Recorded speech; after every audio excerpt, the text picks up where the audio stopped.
Em nosso estudo de hoje, a lição 19 do livro Pensamento e Vida tem por título Prosperidade. Prosperidade na Terra quer dizer fortuna, felicidade.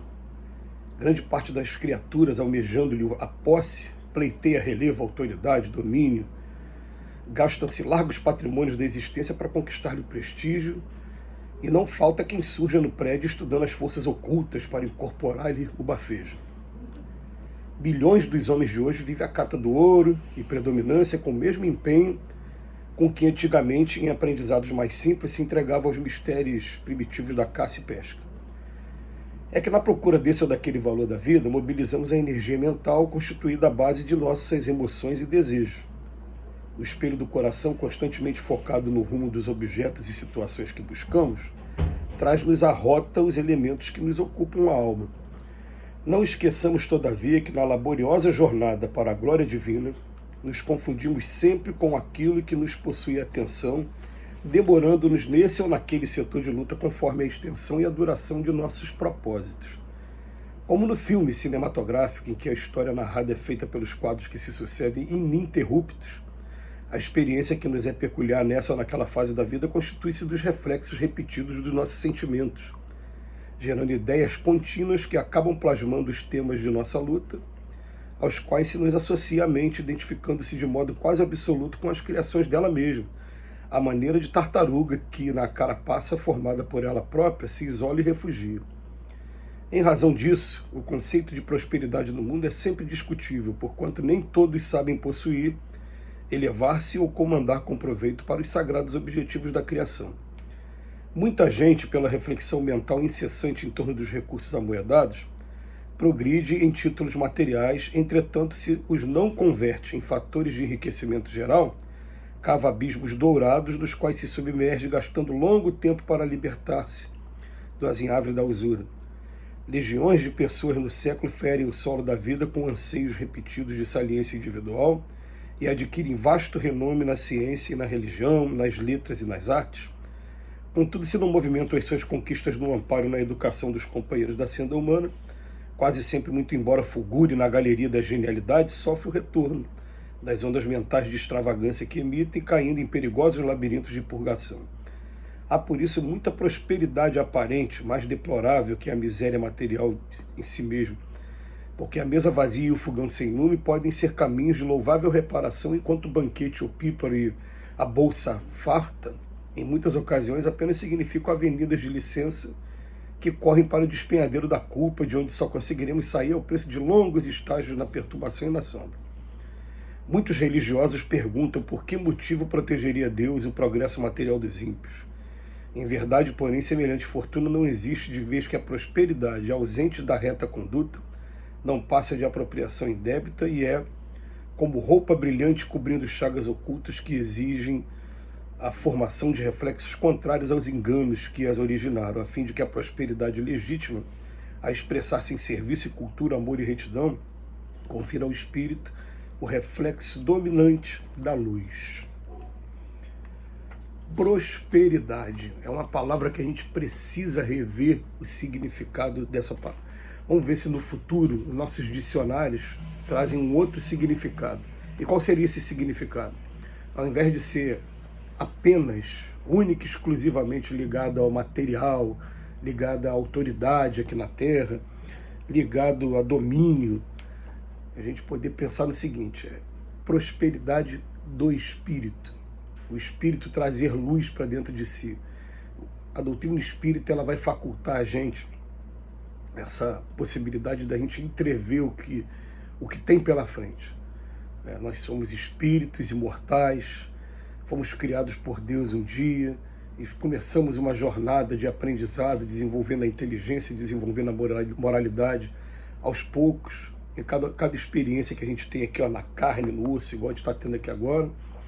E a gente está num mundo agora que é um grande aprendizado, é um mundo expiações e provas. Expiações, um mundo muito duro ainda, porque o que é expiação? A gente sofre as consequências da violação das leis de Deus para poder ter completo o seu processo educativo, para aprender aonde a gente está errado e não errar mais. Então são cenários que vão sendo construídos aqui para que a gente passe por algumas experiências e nessas experiências a gente vá evoluindo. Quando eu começar a pensar nisso, o que é prosperidade? Prosperidade é quando eu aprendi a ser um pouquinho mais manso e pacífico do que eu era antes. É quando eu aprendi a perdoar mais do que eu perdoava antes. É quando eu consegui aprender a utilizar melhor o meu tempo, deixar com que a preguiça não me atrapalhe mais e a partir de agora começar a abraçar trabalhos que realmente vão edificar a gente. É quando eu me permiti, ao invés da busca pelo ouro, busca desvairada, que traz tanto sofrimento para a gente, ao invés de eu fazer isso, eu buscar o próximo, começar a promover felicidade e alegria para as pessoas que estão do nosso lado. Essa é a verdadeira prosperidade. A gente sabe que na Terra você viver na riqueza, na pobreza, a gente já sabe que são gêneros de prova. E que todos nós, querendo ou não querendo, a gente um dia vai passar pela riqueza ou um dia vai passar pela pobreza. Quando ele vem falar em prosperidade, a gente ouviu até falar, com todo respeito, mas tendo assim a obrigação de tecer alguns comentários, teoria da prosperidade. A gente ouviu falar sobre isso. E certa vez eu ouvi um determinado religioso falando que, na opinião dele, na visão dele, o desemprego era coisa do demônio, a doença era coisa do demônio. Ele falou que tanta coisa era coisa do demônio, e na hora me deu vontade de indagar, né? Mas peraí, Jesus, por exemplo, então quando o Pai mostrou para ele o caminho da Via Crucis, mostrou previamente, Jesus sabia que ia passar por aquele martírio todo. Tem um momento que ele, como homem ainda, né, ele, puxa, tem como afastar esse cálice de mim, Pai? E logo em seguida ele, não, me perdoa, né, esse meu momento aqui, mas não, eu vou fazer a sua vontade, né, vou fazer a vontade do meu Pai que está no céu. Então, será que seria coisa do demônio? A gente teria hoje o Jesus que a gente tem pra gente se ele não tivesse passado por aquilo tudo, daquele jeito? Gente, às vezes a gente precisa passar pelo desemprego porque a gente estava no caminho errado do emprego, estava procurando de maneira errada. A gente precisa passar pelo caminho do desemprego para desenvolver a nossa inteligência. A gente precisa passar pela doença, porque toda doença é educativa do espírito. Então essa teoria de prosperidade visando apenas melhoria material, acúmulo de bens materiais, daqui a pouco a gente vai ter que prestar conta disso tudo e pelo menos quem conhece a doutrina espírita e começa a ter acesso aos livros, principalmente de André Luiz, do Manuel Filomeno de Miranda, esses espíritos que contam pra gente como é que é a vida lá do outro lado. A gente vai ver que a gente vai ser cobrado sim, por cada detalhezinho, cada centavinho que a gente ficou aí como devedor na economia divina, a gente vai ser cobrado. A gente tem uma notícia boa. Toda atitude boa vindo da gente também é nosso advogado de defesa. Tudo bem. Mas o mínimo deslizezinho ainda vai ser fator de infelicidade dentro da gente, porque infelicidade ainda é quando a gente se encontra longe da lei de Deus. Quando a gente está violando a lei de Deus, a gente encontra a infelicidade. E a felicidade vai ser quando a gente chegar à perfeição e estiver totalmente, mesmo no ambiente totalmente adverso, em que a gente é provocado o tempo todo, em que tentam tirar a nossa paciência, em que a gente tenha que renunciar. Aqui, por isso que é o teste. Aqui no mundo, aqui na carne e osso mesmo. Aí tem gente que fala assim, mas eu não sou do mundo. Você é de onde? Né? Me desculpa que o desabafo aqui, mas são opiniões que a gente respeita bastante, mas a gente não pode se furtar a também colocar o nosso ponto de vista.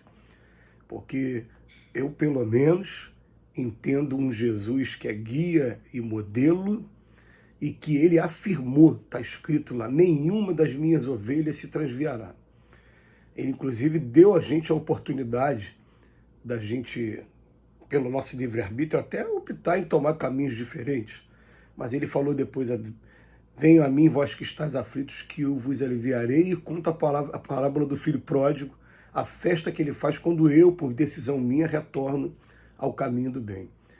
E essa prosperidade definitivamente não é desses bens materiais aqui da terra, não. A prosperidade vai ser sim quando eu conseguir entender que a reforma íntima, dentro dos valores do Evangelho, é a maior, melhor, única prosperidade que a gente tem que buscar aqui na Terra. Que Jesus nos abençoe hoje e sempre.